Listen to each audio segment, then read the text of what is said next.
Good morning, my friends. 4:30 a.m. Sunday morning. It feels good out here. It's a little bit windy, nice and cool. Sure the hell isn't 100 degrees, that's for sure. Not too bad, not too bad. I did burpees yesterday afternoon with the chickens. I didn't go on a ruck yesterday morning. I talked myself out of it. And felt a little conviction in the afternoon, so I did burpees and I did my first sit-ups in months. And the whole thing was pretty exhausting, to be honest with you. And that's okay, that's the whole point. Woke up at about 4, and honestly, I think I slept through the whole night. I can't remember the last time I slept through the whole night. It's pretty amazing. So I think I feel actually pretty refreshed this morning, which is unusual for me. Normally I'm dragging quite a bit. Ironically, I still try to talk myself out of going. I was trying to convince myself that drinking coffee and not going would be a better thing to do. And I know at the end of the day, that's not true. It always feels good to go. I think ever since I was a kid, I kind of learned how to do hard things because,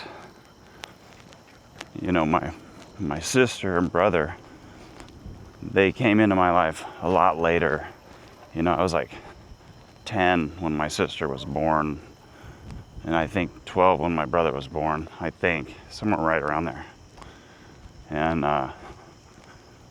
we had already moved from Seattle, lived in Montana, and then we moved to North Dakota, the western side of North Dakota, where there's no trees, it's all prairie, and that wind just blows nonstop. And my brother and sister were born, but you know, I was so much older than them that I just didn't really connect because I didn't have a super great childhood. 3 different fathers. Not the best fathers in the world. So I spent a lot of time on my own, not learning how to make friends and whatnot. So I did a lot of things by myself. And there was a time in an era when, you know, I pretty much relied on myself to get places. You know, whether it was my bike or walking. You know, even as a kid, I did that. And it got brutal cold. Brutal cold. You know, North Dakota can get all the way down to minus 50, minus 100 with wind chills sometimes. I'd walk to school in the winter. In the summer, it got over 100 degrees, you know. And like I say, that wind just blows. So whether you're trying to ride your bike somewhere, you've got that wind pelting, you know, dirt against your face. And I think I just got used to doing hard things. You know, we moved there when I went into 4th grade, and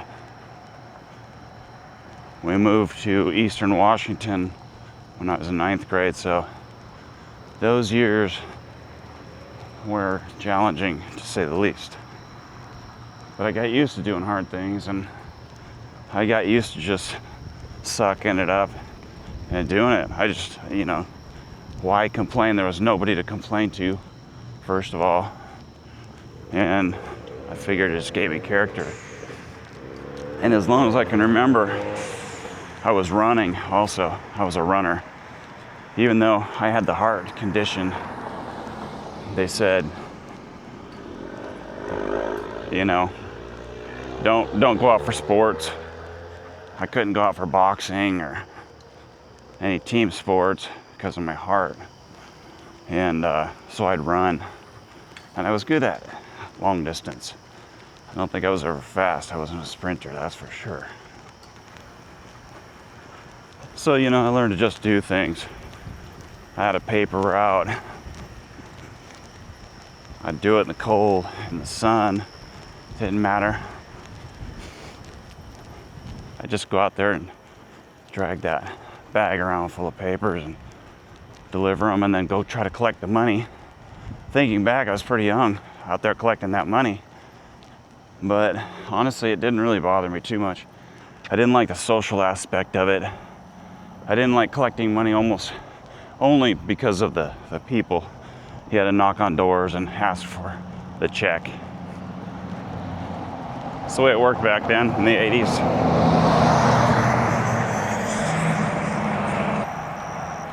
I think the only thing that I truly hated was the dogs, because there always seemed to be dogs, and for whatever reason they could sense my fear and they would chase me. And I got bit a few times, and I was terrified of dogs.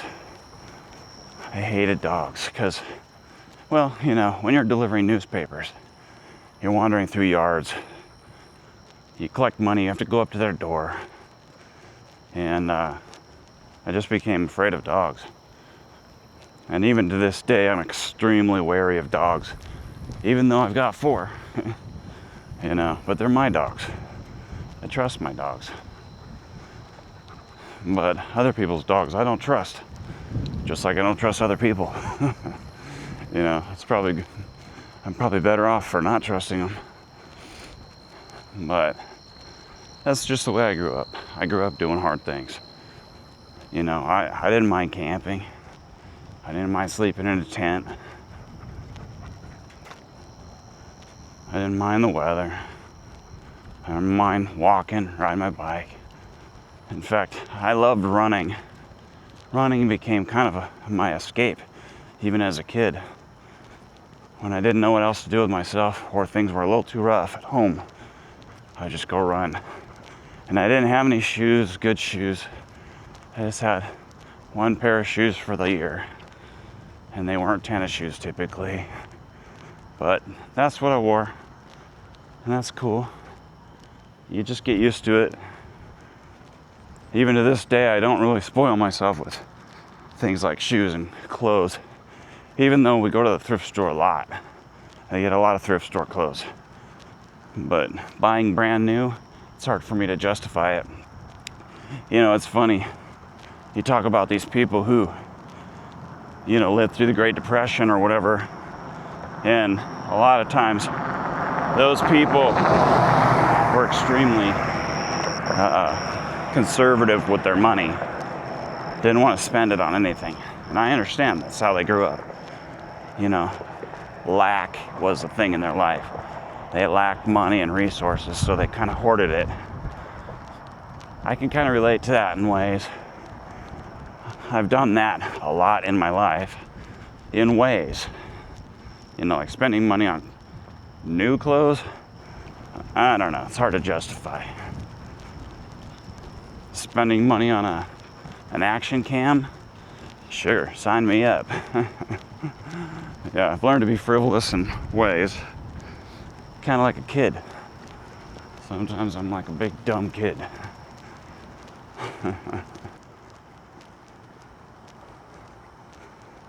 So today, or yesterday I should say, I didn't go on my ruck. And I was thinking to myself, at first I wasn't thinking about it, and then I thought, I should have done it for Dennis. Dennis the dog here. Because he deserves it. And it helps. It helps him because, you know, truly Dennis needs it. He needs it. The other 3, you know, not so much. They can't really go that far. They usually just end up in so much pain. But Dennis, my goodness, he needs it. He's a big, active boy. So, I'm glad I'm doing it for him. So, long story short, I'm just happy I'm out here today. I'm happy I'm doing it. I'm happy I found the wherewithal to do it. It's a good day. It's Sunday. We started going to church 3 weeks ago. And we haven't gone in years. And, you know, sometimes the state of Christianity is, it's a little messy out there.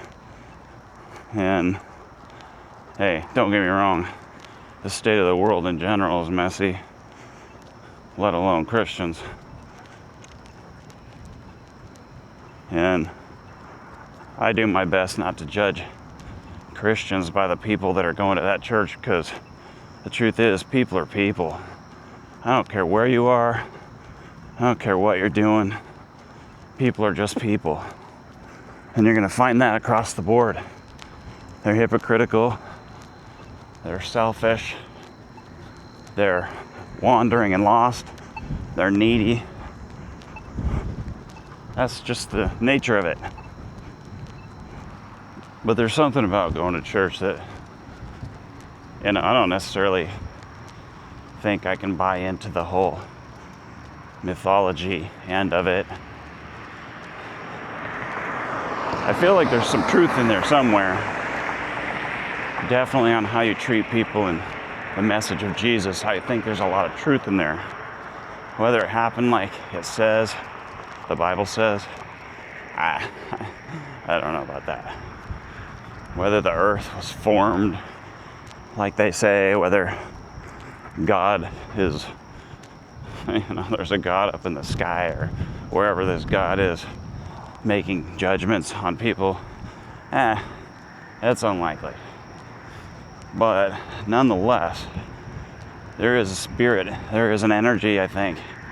There's something to love. There's something to, you know, effort.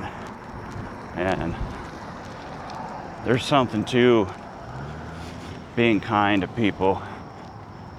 And I get that message. I mean, I do feel like there's something that talks to me when I go to church. You know, a lot of times the message appeals to me in some way, shape, or form, and I can relate to it. And it seems to be speaking to me. Now, granted, there's a very good chance it's like confirmation bias, where it's just things I'm thinking of and I'm hearing the words I want to hear, and it's confirming.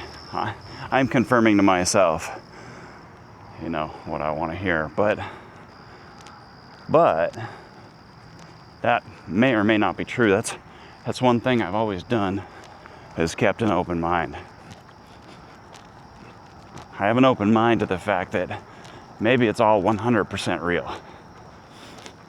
Now, I know that Christianity specifically can be sort of exclusive and exclude a lot of other religions and people of different backgrounds or sexuality choices or whatever.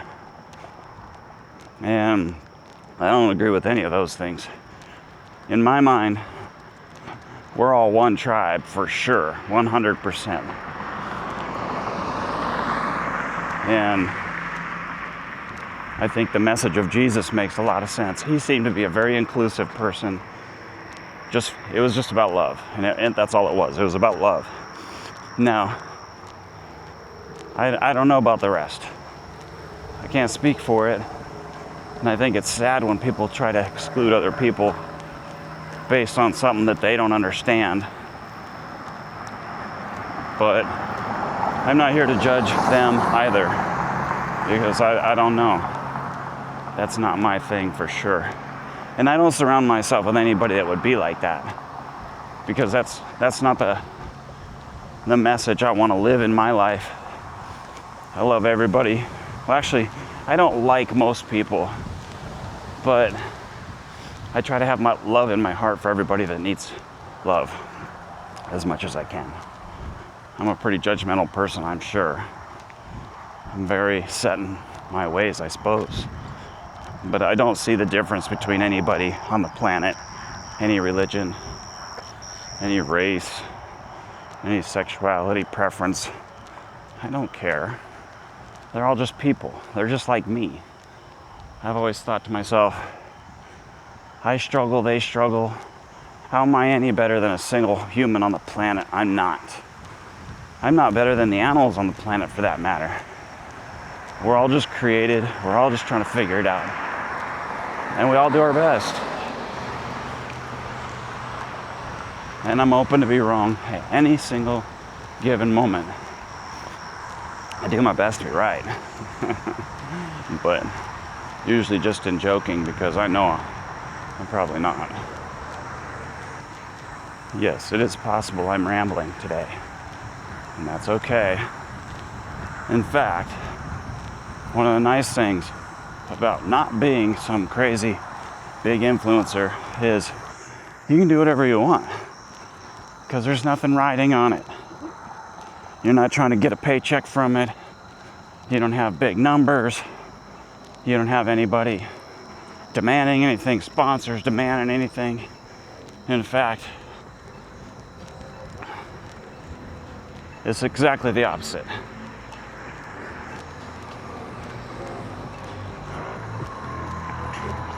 I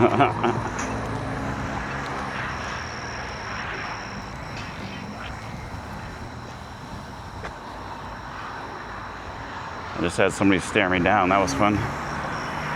Weird people.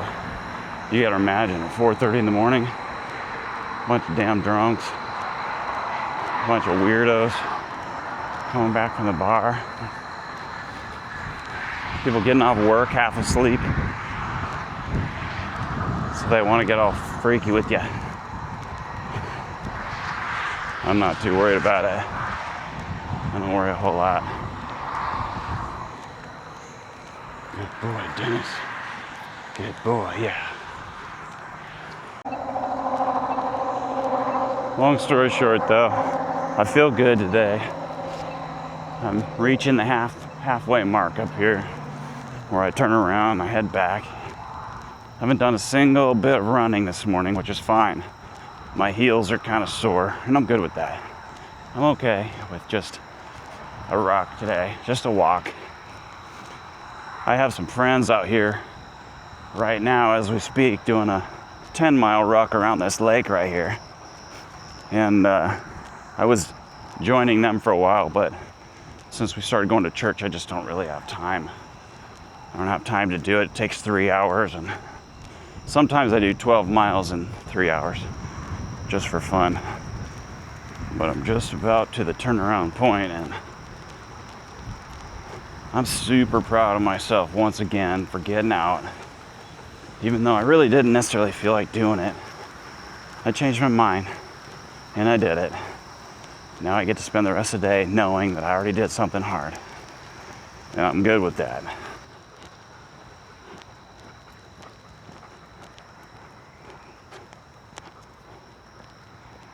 But you know what? It's time for me to head back and drink some coffee, chill out, wake up a little bit, have a great day. I appreciate anybody who watches this. I know it's few. And that's good. All right. I'll see you guys on the flip side. Peace.